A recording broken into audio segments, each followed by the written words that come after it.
Oh, hi guys. I won't say good morning or evening or afternoon because that's just not how I'm feeling. And I'm probably just doing this video for myself. I mean,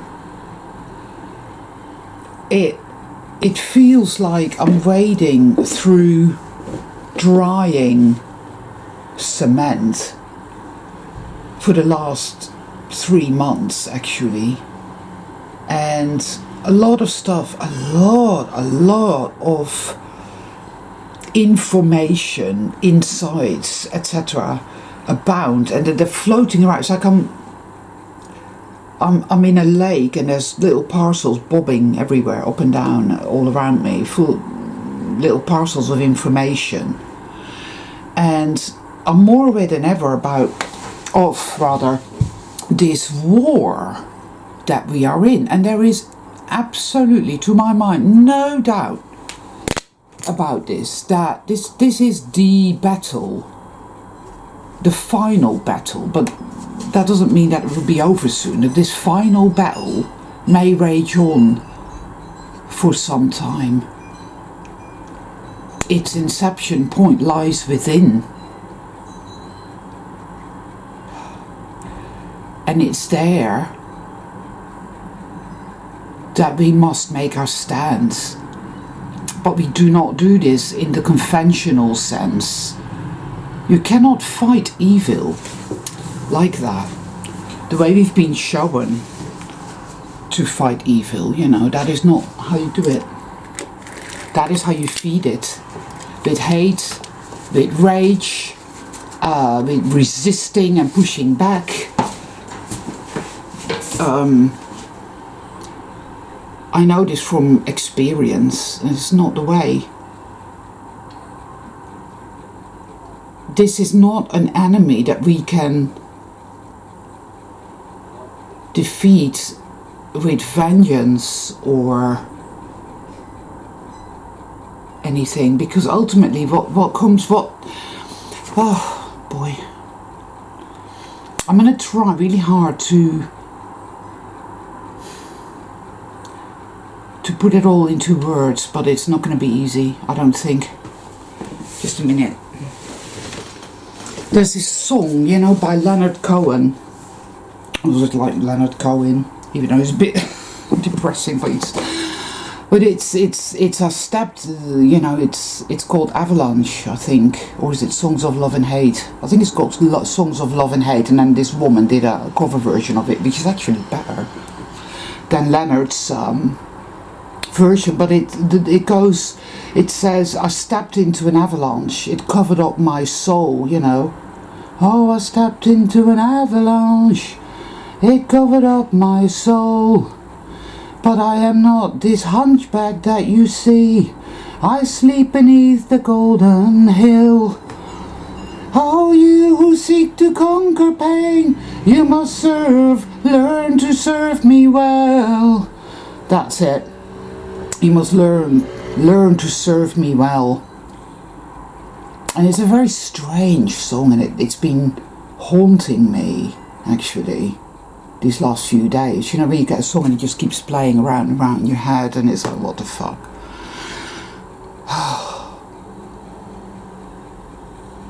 I just want to do a video, you know, about talking about how I'm feeling and where I'm at, and just me, you know, here, now. That's it. No more, no fucking less, you know?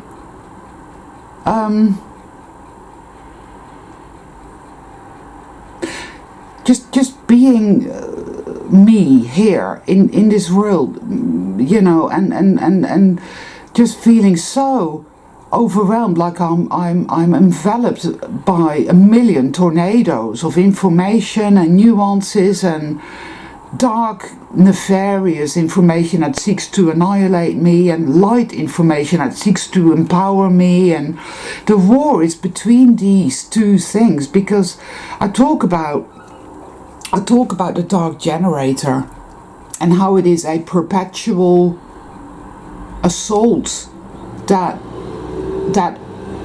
when when you've walked the true path, you become increasingly aware of its nefarious, dark, underhanded influence. Other people are not, and you're not going to get any validation from them. They're not going to realize, they're not going to hear it, they're not going to have identified it. They are its prisoner. Because it is like a dark spell, yeah? It just is, that's it. And so you're not going to find any validation or reassurance or recognition or any of it. And this is why soul travelers feel so fucking isolated, so alone, and that in and of itself kicks you in the fucking gut. Because you're surrounded by people who just don't get it. And so you have that dark generator telling you, it doesn't use words, you know, it's a frequency, it's an energetic frequency. It's like that Japanese scientist, Dr. Emoto, and when he experiments with water and tells water beautiful things like, I love you, you are beautiful, and the water forms these incredible crystals and shapes, and it's beautiful. But when he tells the water, I hate you, you're disgusting, it seems to just fall apart. People did this with plants. They had two plants, and it's kind of cruel actually, because you know the one plant that they told this plant, I love you, you're so beautiful, and they would give it love and affection, and it would blossom. And the other plant, they would say, you're ugly, you're disgusting, and the plant would die, which is cruel, because to me all living beings are sentient, apart from of course the NPCs. So that's another story. And this is what it is. This is what it is, guys. There is a frequency in this realm which is very similar to what happened in Rwanda on the radio broadcast. The cockroaches, go and kill them, go and kill them. And in the span of 24 hours, 1 million people were hacked to death with machetes. And that was also the dark generator. And this is what pervades this realm. And when you're a soul traveler, you increasingly become aware of this. And you also become aware of the other side, which is what I call the maverick effect, which manifests in all the guidance, like, you know, it guides you. You might see an ad in a bus stop, and it tells you exactly, just wow, yeah, that's it. And you meet the right people and the right sort of the everything is there for you, and it guides you. It is like a collaboration between your soul and your true self, and it guides you through this hell realm. There is a purpose to this, right? And you know it on the right, you know it here on the right side where you're in the light. Your true self knows this. But the dark generator on the other side tells you that you are irretrievably lost forever and ever in the dark, that you're worthless, that you're disgusting. And it has so much leverage. Oh boy, it has so much fucking leverage, and that is what gives it its power. If you seek to conquer pain, you must serve me well.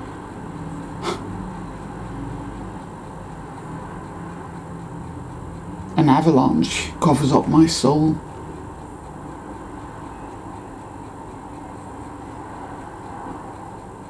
But you know, sleeping beneath the golden hill, this reminds me of Glastonbury and a tour in Glastonbury and Christian mysticism.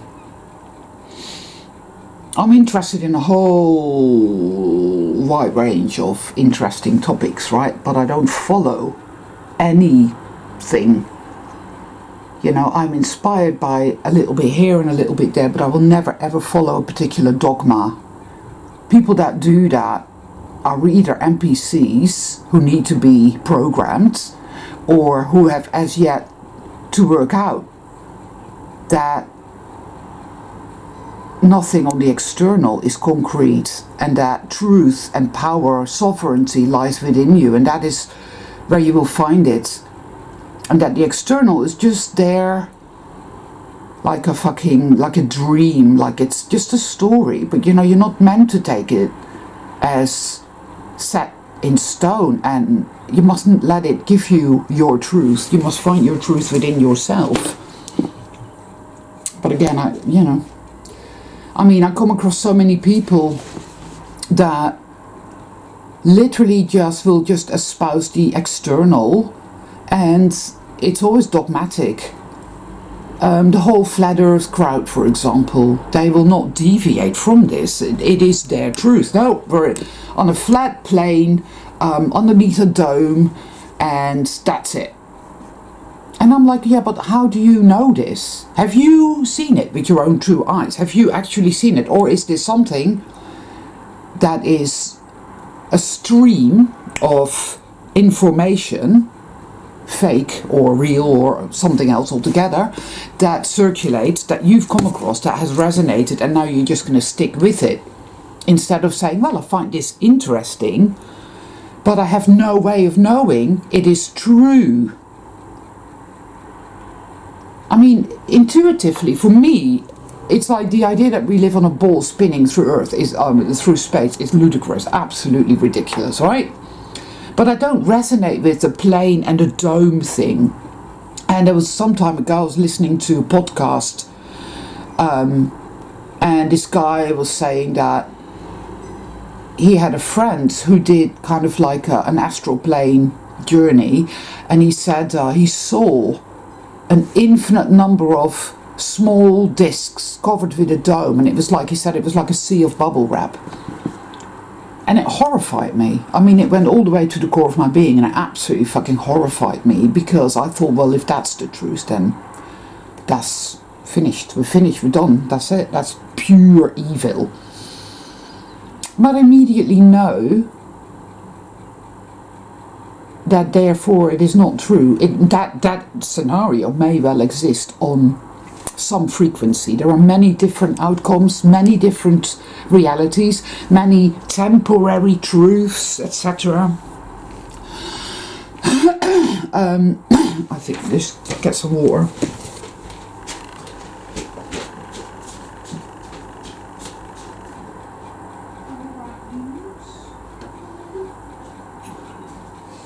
Good boy.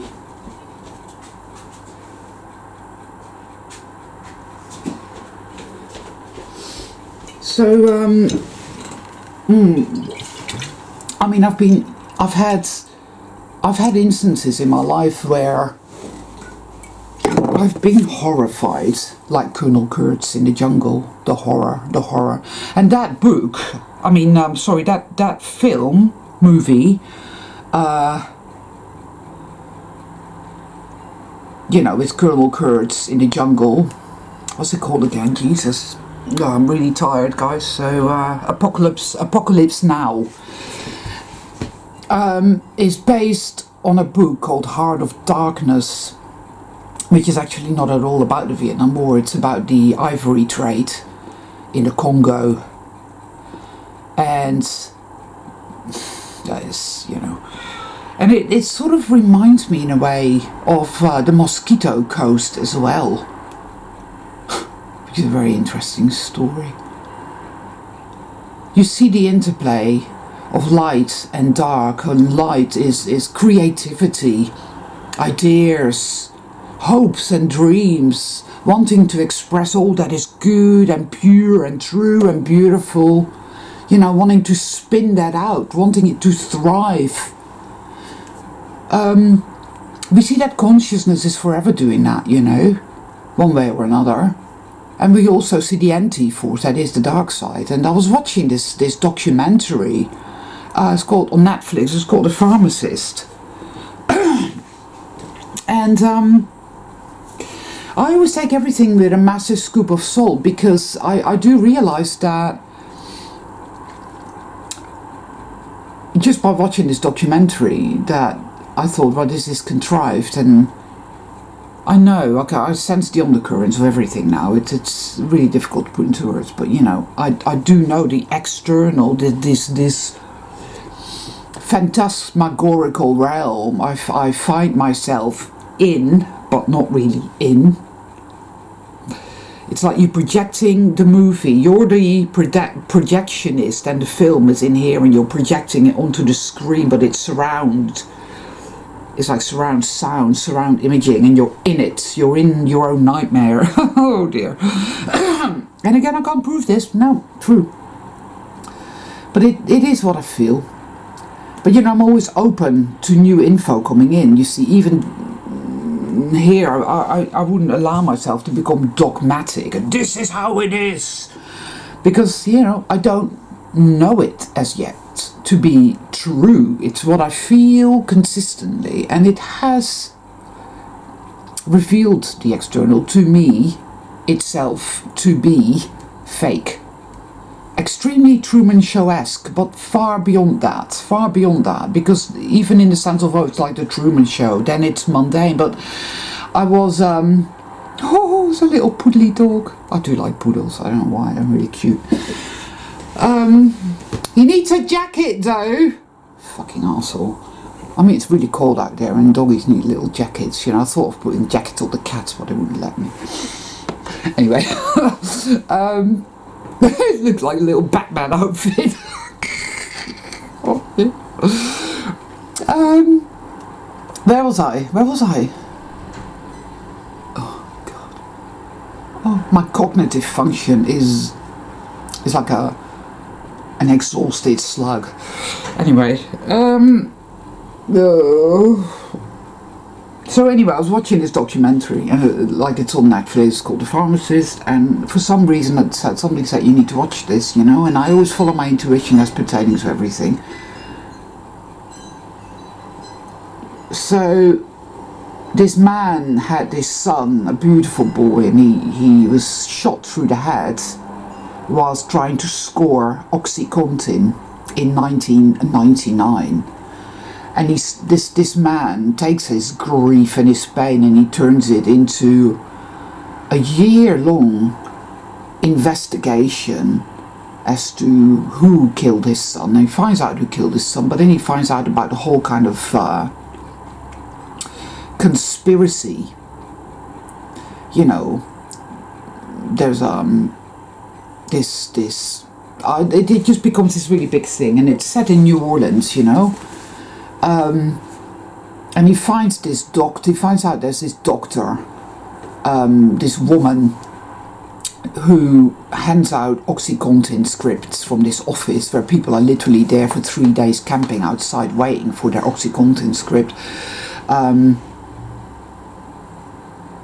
Addicts, people that are slowly, you know, being destroyed, and there's death and mayhem everywhere. It is just absolutely appalling. And he finds out what's going on, and he works out that the DEA are basically lying fuckers, saying that, oh yeah, we're trying to shut her down, but we can't because blah blah blah, and it's bullshit, and it's all to do with this pharmaceutical giant called Purdue, which is and it is to do with the Sackler family. And at the end of the documentary, it shows a photo of this family, and I mean their eyes are black holes, and they're demons, no doubt whatsoever about that. They're absolute demons. They're pure fucking unadulterated evil. He manages to get it all shut down, as in this doctor who is handing out OxyContin scripts and making an absolute killing. But then it turns out that she's an addict herself, and really just a small cog in a very large machine, and being manipulated herself, and it's very interesting. But anyway, this man on his own, all by himself, gets this, you know, he wages this kind of like this war, you know, but he does it in a good way. He's, you know, he doesn't go waging war with guns. He's deliberate, he's determined, he's focused, and he just doesn't give up. But love, one way or another, is his, you know, his inspiration and his strength. And yeah, he's a Christian, but that doesn't mean anything to me. That's neither here nor there. The thing is, he loved his son very, very much, and it's all a labour of love for him, you know. And it just, I'm in awe of people like that, you know. Of course, they get it all shut down, and within a year, I think, or two, there are 60 pill mills, because that's what they call these types of, you know, evil eruptions, pill mills. And then, of course, Katrina happens, you know, and New Orleans is utterly destroyed, and it showed you the footage, and it was carnage. It was appalling. They showed this poor dog just trying to find some food, and I was fucking so upset. It was like evil was saying, well, you may have shut down this one pill mill, and you may have shone the light on the evil shenanigans of Purdue Pharmaceuticals, and yes, with demons, but now they're gonna hit you really hard, and the next thing you know, there's like 60 pill mills operating in and around New Orleans, and Katrina happens, which traumatizes the absolute fuck out of everybody, and next thing you know, it's just addicts everywhere, dead bodies everywhere, you know. And I thought to myself, yeah, that's interesting, you know. That's on Netflix. Because we all know what these platforms, what they are, you know. They're not of the light. I mean, a lot of stuff on Netflix is openly, blatantly satanic. And the message from this was that, well, love is powerless, you know. He didn't make it, he lost, you know. And I was thinking that way, and I was thinking, well, I'm not going to watch the rest of it. I was about halfway through the last episode, but then it turns out that this Purdue Pharmaceuticals is now being sued by every fucking state in America, and they were interviewing the head, the older son, I think, and asking him, well, you know, do you admit that OxyContin is responsible for this and this and this? And he was like, no, but he was fiddling with his glasses, and you could tell he was nervous. Now, that's just one man, and I'm not saying this story is real. I think we need to keep very aware that the external is a dream. It's a dream world, that it's always semi-contrived. You see, because he was there sitting on a table with his wife, and they were both crying about the loss of their son, you know. And that looks very, you know, sincere, but let's not forget there was a camera there taking footage of that. And that is not sincere, that is, you know, staged. But it was just the story that I thought was interesting, not in the real sense of this actually happened, perhaps not like that, but I took it on board as in, this is kind of where we find ourselves at, you know, that crossroads where the evil ones, the demons, are jeering and spitting at us, and you know, it is that way. You get the distinct feeling of, it's palpable, of evil. Well, I do, at any rate. And it is Colonel Kurtz in the jungle, you know. I mean, he went up that river with the best of intentions. He'd had enough of war. He went AWOL, you know. He no longer had any skin in that game. He just wanted out. But he didn't realise that the evil lied within him. And so he went on to create his own hell in the middle of nowhere. And he sat there surrounded by rotting corpses, muttering to himself in the darkness, the horror, the horror. Because he did not own his darkness, you know. He didn't own it. And I see that there are all these walking examples on the external plane of not owning that darkness. And by owning it, I don't mean accept that it must be so, or indulging it either, allowing it to become you, you know, as if, like, you know, like Darth Vader, he joined the dark side.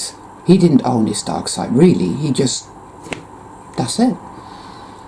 But a soul traveler has to go into the heart of their own darkness, you see, the heart of darkness, and find there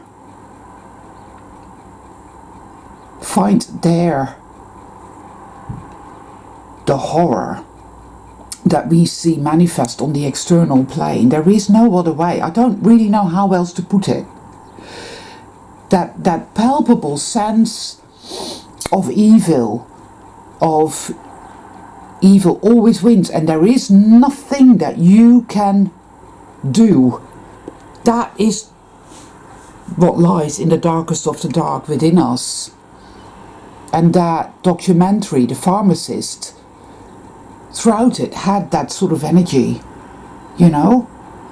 Because when you stop and think about it, I mean, the OxyContin thing is on the table. Purdue Pharmaceuticals is being indicted. And that's all very well and good and nice, but you know, they'll get fined and they'll pay the fine. They've declared themselves bankrupt, but that doesn't mean anything. They do this all the time, these types of fuckers. They get away with it. And we have now a far worse opiate on the market called fentanyl, which is just incredible. It's unspeakable. You know, evil plays a particular type of game. Trauma is an absolute necessity for it to maintain its hold. So for us to win, we must use the weapons of love. And love does not fight the same way. We have been taught, instructed by evil in how to fight evil, right? Because evil knows, ha, yeah. That is how I have them in my power completely. So what can we do? Well, we have to go into the heart of darkness, and we have to sit with Colonel Courage. That is what we have to do. Alright, loons? That is what we have to do. We have to feel this horror that is evil. That is what awakening is. That is really what it is. For me, I chose to go all the way. I'm still doing it. I'm still walking that path because I know for me there is no other way. I want to see it. I want to know it. I want to feel it. All of it. All the infection has to be removed because there is no other way, you know.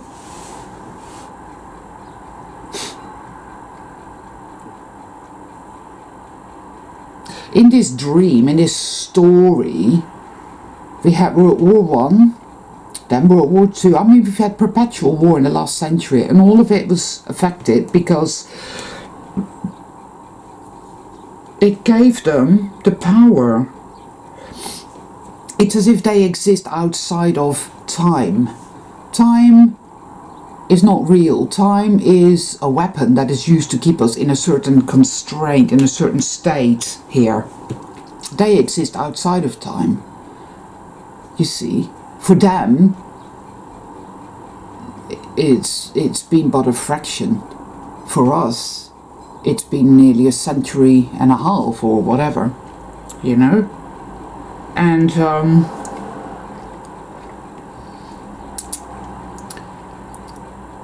it's like a domino effect. Everything really began to kick off in the 50s, you know, in a big way. Consumerism and whatnot. And it's just gone from bad to worse. You know, it starts with one pill mill, and the next thing you know you have 60, because it's a domino effect. It is an infection. I'm just going to get my loose.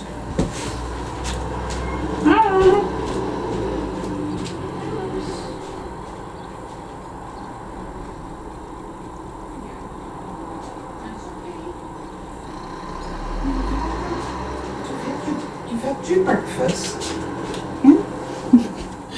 He's much better now, thankfully. His nose is a lot better, I'm glad to say. You're lovely, aren't you? She's a good baby.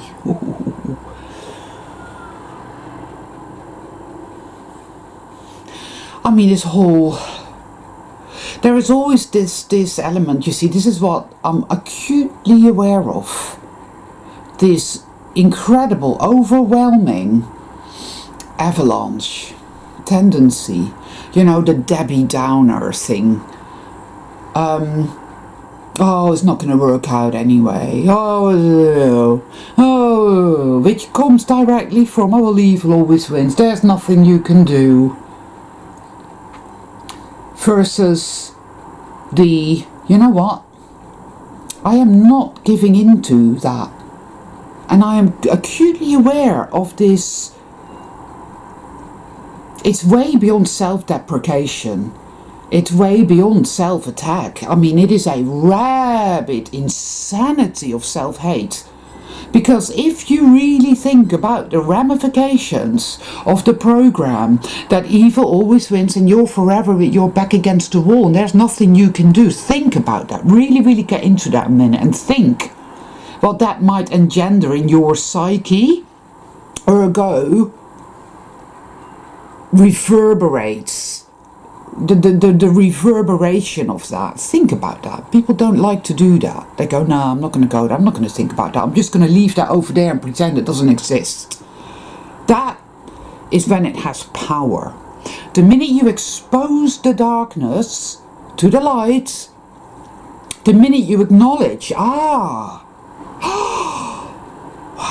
then it ceases to have so much power over you, you know. And this is what I do. I like to shine the light on evil. I like to shine the light on the darkness within myself, because I know I'm the inception point.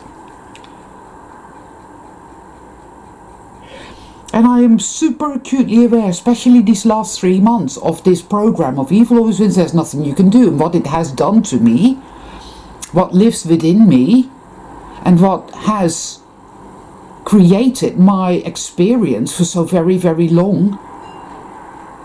And I know the catch-22 scenario, because the trauma is horrifying. The fact that I'm surrounded by these people who talk about disease and old age and decay as if it is natural and meant to be, which is rubbing salt in the wounds of any soul traveller. Because it's evil. It is evil. It is a inversion. Wake up. It's incredible.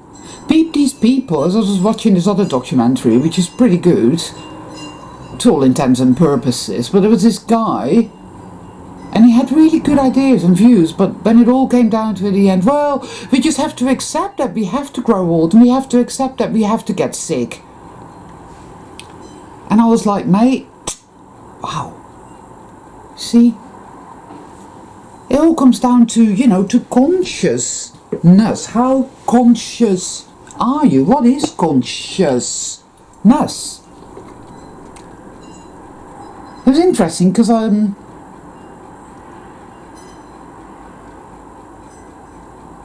when you're under mind control, let's say you're like a Manchurian candidate, you know, you get a phone call and somebody says the word and you grab your accoutrements, as it were, and you go out to do whatever the voice tells you, you know, whatever your program is, to assassinate so-and-so, whatever.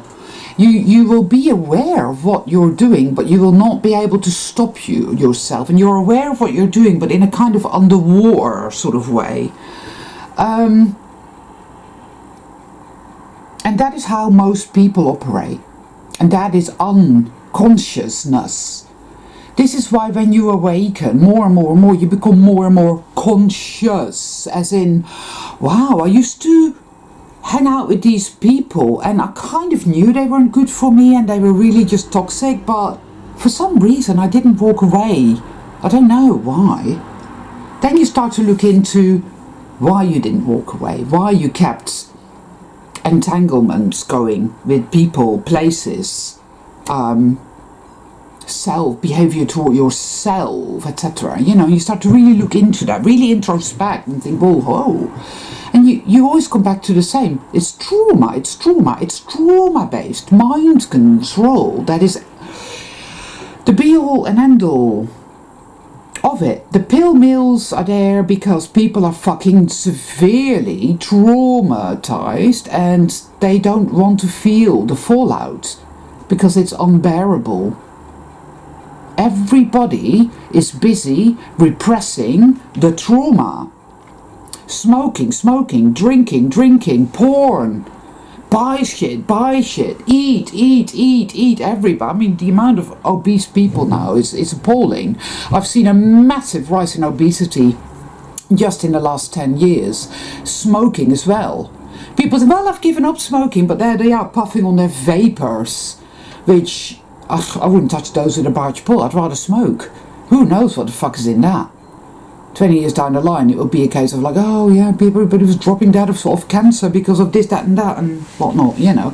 That's not going to happen, but, and it's on the external plane, so again, it's the dream, isn't it, the story, but it just shows you trauma avoidance. I don't want to look at it. Why do you think people studiously avoid the truth in this dream story, whatever? Because that is what evil wants. It wants you to avoid that. It wants you to delude yourself, to deceive yourself, and to pretend there is no dark generator. Right? And when you do that, you cannot hear your true self either. You see? It's odd. It's like you find the light only when you open a door to the darkness. It's a very strange thing, but there it is. It's like they're perpendicular, you know? Denial is denial. If you deny the dark side, you cannot really experience the light. Look at the New Age, right? They're the most toxic people, a lot of them. You have to go within. You have to go within and you have to go into your own heart of darkness, where you will find Colonel Kurtz. You see? You will find the pill mills there, and you will find the pharmaceutical corporations. You will find Satan on his throne. You will find the charnel houses, the rotting corpses of all the murdered children, the burning fields, the dead animals. You will find all the horrors that exist on the external plane. One way or another, those frequencies, those nuances, exist within you. Oh dear. Lou! Darling.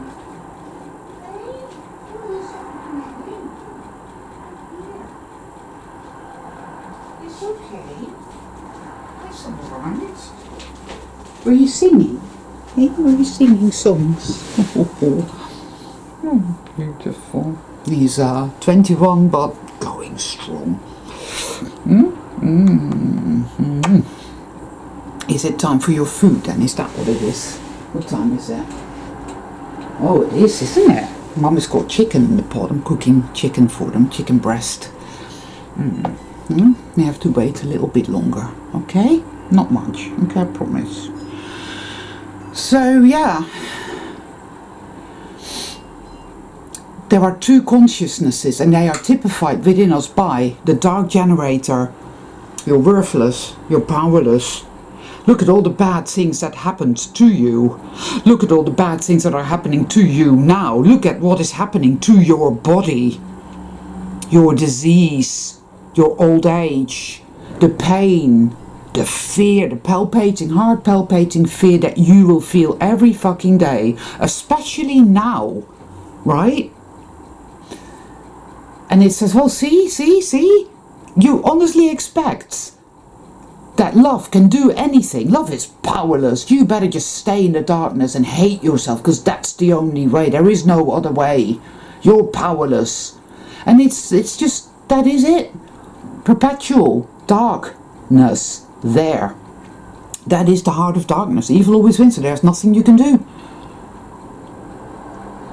It becomes an act of the utmost defiant courage to, in that moment, choose love, to choose light, to choose infinite, unconditional love, harmonious creativity and infinite imagination, because consciousness wants to infinitely experience. Yeah, you know,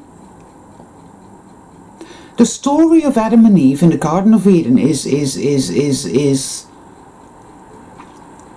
it's a contortion of truth, you know. Another thing did occur to me as well, you know, when Adam and Eve were in the garden, they never procreated, did they? They only started to procreate when they were kicked out into the darkness, you know, because our lifespan, wow, was shortened very, very much as well, you know. People accepting this. You go to the graveyards and you look at all the gravestones, man, wow. There was a time where we lived for hundreds of years at the very least. And they've literally taken away everything. They've taken away our lifespan, they've taken away our intelligence. Oh, use 10% of your brain. They've messed with our DNA, they've done it all, and the horror has to be faced, because it's like the tower in the tarot. The tower takes you into the heart of darkness. It shows you, you awaken, the shells fall off your eyes, layer after layer after layer. You will see it more and more and more, and it will horrify you, and it will also take you inwards more and more and more, and excavate the darkness so that it can be alchemized, because that is what is necessary to heal and to come back to yourself, your power. And then you reach that moment, which is also the tower, because the tower has different meanings. It has more than one meaning. All tarot cards have more than one meaning. All symbols have more than one meaning. I know my lips are really dry.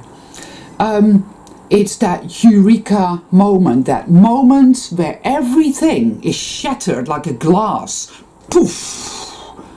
And you remember who or what you are, and what this dreamscape Truman Show-esque weird thing is, why you're experiencing this, and what you need to do or want to do or can do.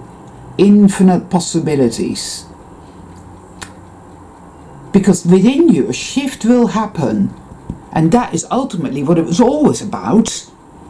You just got lost, you know, you got lost in the dream, and you deluded yourself, and you were unconscious, so you were kind of aware of what you were doing, but I want to, but you couldn't stop, and then all of a, wow, I don't want to do that anymore. I can see that, I am conscious.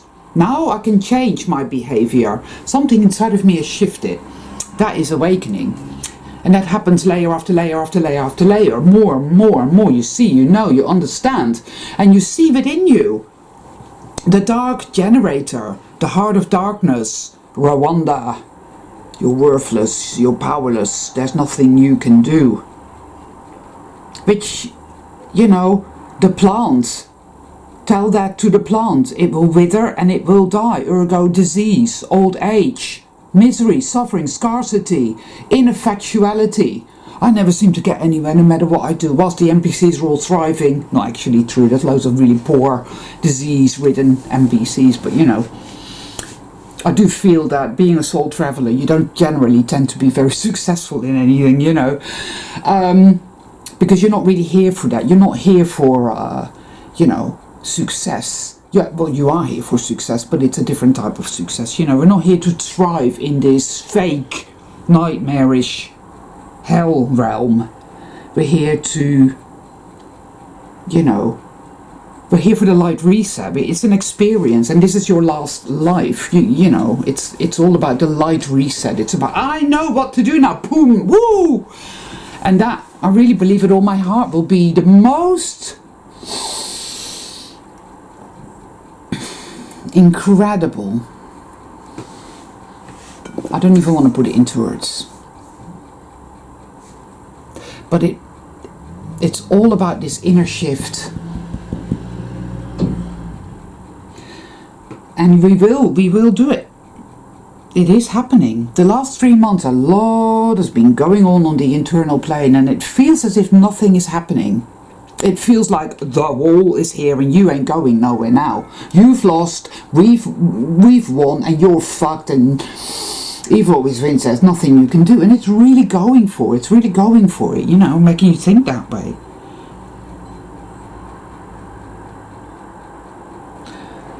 But I know beyond the shadow of a doubt that there's so much shit going on within, below the radar. It's an integration that is happening here, where all these, yeah, I mean, need to put that there, that needs to go there, right, and it literally is like across the plane of this experience, it's all being brought into alignment within you, but it's all under the radar and you're not aware of it. But if you really stop and think, where was I a couple of months ago? Who was I hanging out with and interacting with that I'm not hanging out and interacting with now, because I no longer vibe with it. I now see it like, whoa, jeez. Which places, which foods, which behavior, which everything that you are, your consciousness has shifted. Yeah, mine has a lot, and I've really changed, but I'm not yet able to really experience and give it form. I'm not able to do that yet, because that time has not arrived yet, because that time is not finished yet, it's not over yet, you know. So it feels that way. It feels very obstructionistic. It really does. It's like, oh, so it's like, don't push, let it be. But it feels vicious and malicious and malevolent, like, you know, with little accidents and, yeah. Because it's there. You know, the demons. It's all there on the external plane. Those weird people with those weird eyes, black holes, and they're demons. Oh boy, they are demons. You see, you don't see that. They look like ordinary people, but they're nothing of the kind. But that's all part of what happens, what is created when you exist there. And you fall out of it, you fall out of it by degrees, by choosing love. But right now that is and it's very hard, and there is a lot of fear. There's a lot of fear that it's not going to happen, I'm not going to be okay, you know. This is all part of the dark side strategy, and it's hard going, guys.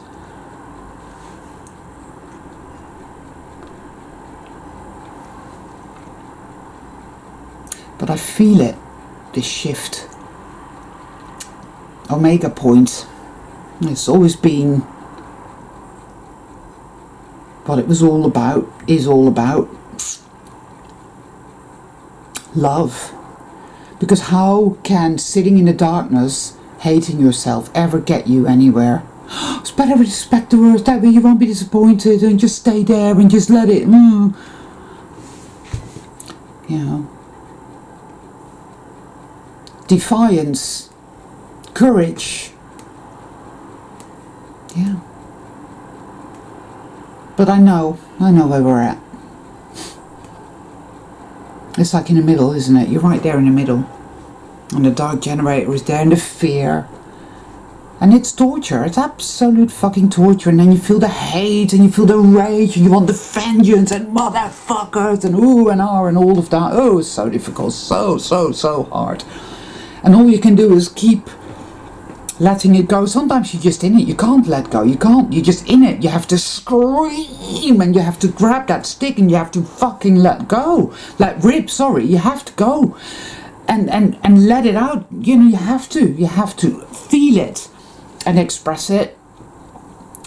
Because there is so much trauma there, guys. It is an avalanche that covered up your soul. You see?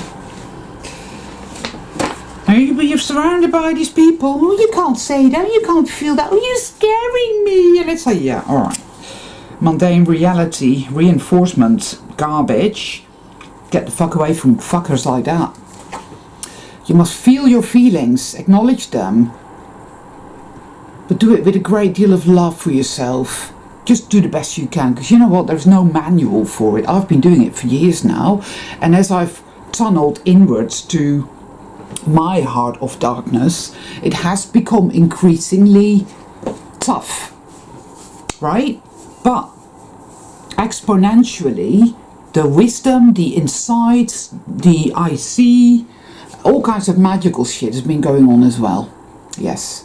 Because the more you do it, the more darkness and trauma and insanity you alchemize, the more your true self is present. The more you see, the more you know, the more you hear, the more you get it. This is the inversion experiment. That is what it is. We were never going to enter it and lose ourselves irretrievably. That is just not the case. And it may seem as if evil is all powerful when you get these types of Netflix documentaries that they want you to think that. That's why they put it there. They show you this man who is really good and courageous and it's like, well, and now everybody is suing Purdue, but they've just gone bankrupt, so now they're beyond and they're in and untouchable, and oh, everything, ooh, evil always wins and there's nothing you can do. That is really what it is. It's all about that, right?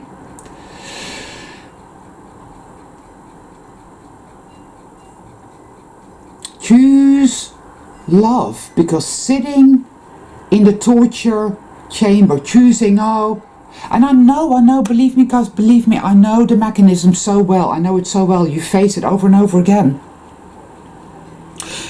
What if I choose to have faith? What if I choose to trust in the power of the good? Right? And I go there and I trust it and I give it that, and then I have hope, haven't I? And people get really, oh, hopium.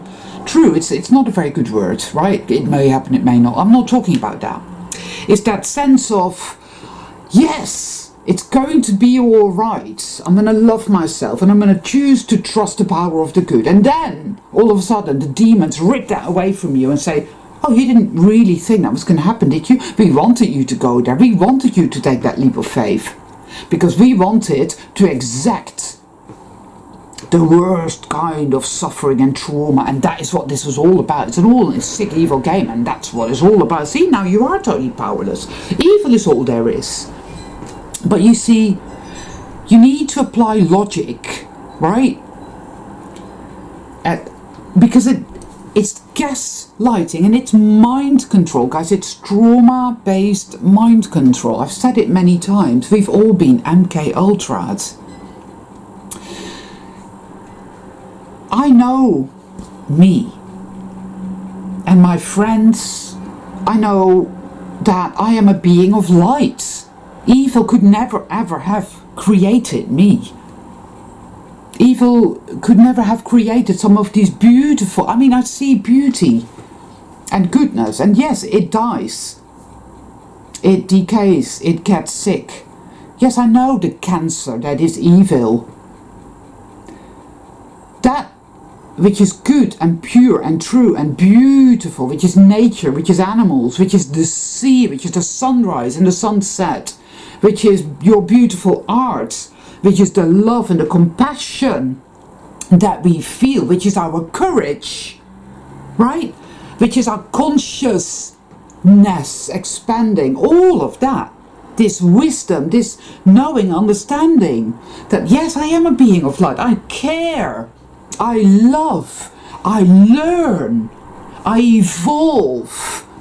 All of this would never be possible if evil is all there is, because evil is the nothing. It is. It doesn't create, it merely usurps, it sickens, it's a cancer. And the cancer lies within us, and that is where it will be healed. This shift is happening. And don't worry if you feel like me, oh boy, it's never, you know, you do feel that way, because evil is at you, so telling you you're never going to get anywhere. Telling you that you're failing, telling you should try harder. It's all the usual type of garbage where you're just never going to make it, and you're not good enough, and you should try harder, and you didn't try hard enough. I'm telling you, the shift happens regardless. So lies, don't believe the dark side. That shift is happening already, and it will continue to happen. You'll get it right and you'll get it wrong. It's fine. You're a being of light. Yes? You are a being of light. There is this light-filled umbilical cord that connects you to that which is good and pure and true. That cord has never been severed, cannot be severed. Evil can't touch it in any way or shape or form. You are not lost. You are experiencing the last war, the last battle between good and evil. It lies within you, and it manifests on the external plane, and you witness it.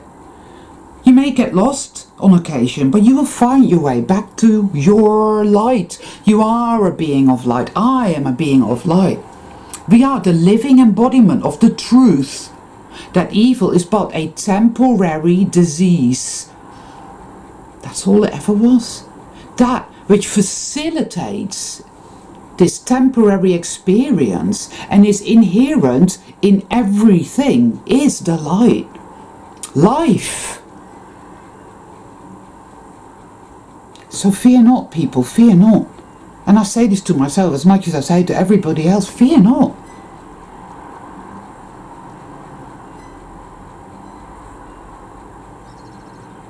All shall be well. I really feel that. I really believe that. And I choose that. I choose to care for myself. I talk to myself. You know, self-talk is very important. You know. Just keep hold of yourself and know that the Great Mother, the web of life, of light, envelops you. This shift, this internal shift from the dark generator, you know, disease, old age, powerlessness, decay, the withering, the blackening, the rot, is giving way. It will give way, it will diminish. And the light, creativity, love, regeneration, renewal,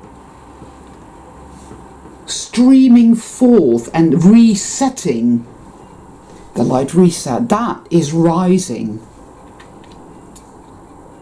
That's why it's been like that, because it has to come up, and when it comes up you experience it and you feel in it, and you feel it, fetid breath telling you all these filthy, disgusting lies, and you, the fear and the agony and the pain and the rage and the hate and the insanity. All of this is trauma, people, you know.